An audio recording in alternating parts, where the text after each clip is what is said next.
Dad, what's wrong with the telly?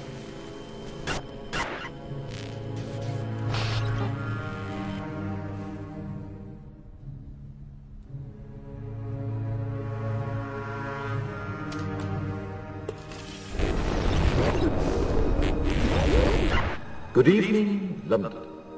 Allow me first to apologize for this. The emergency channel! I do, like many of you, appreciate the comforts of the everyday routine, the security of the familiar, the tranquility of repetition.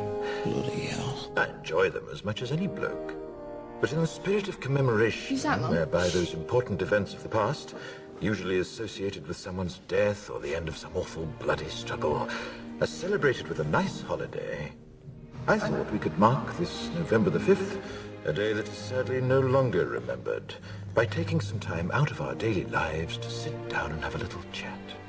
There are, of course, those who do not want us to speak. Let me think, just let me I think. suspect even now, orders are being shouted into telephones, and men with guns will soon be on their way. It's Chancellor Sutler. Damn it! Why? Because while the truncheon may be used in lieu of conversation, words will always retain their power. Words offer the means to meaning, and for those who will listen, the enunciation of truth.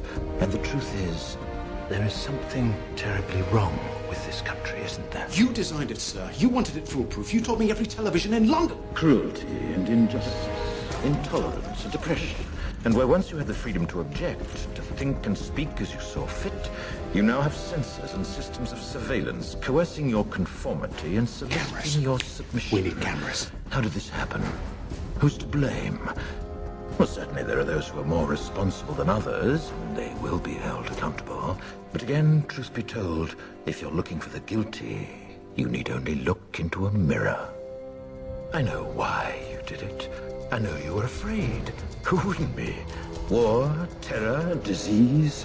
There were a myriad of problems which conspired to... Fear got the best of you, and in your panic you turned to the now High Chancellor Adam Sutler.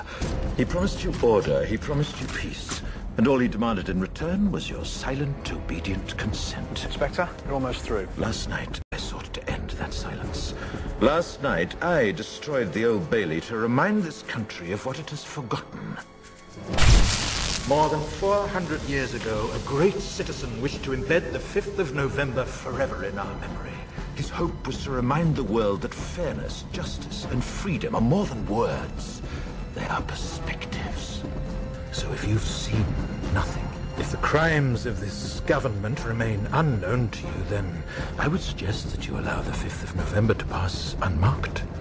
But if you see what I see, if you feel as I feel, and if you would seek as I seek, then I ask you to stand beside me 1 year from tonight, outside the gates of Parliament, and together we shall give them a 5th of November that shall never, ever be forgotten.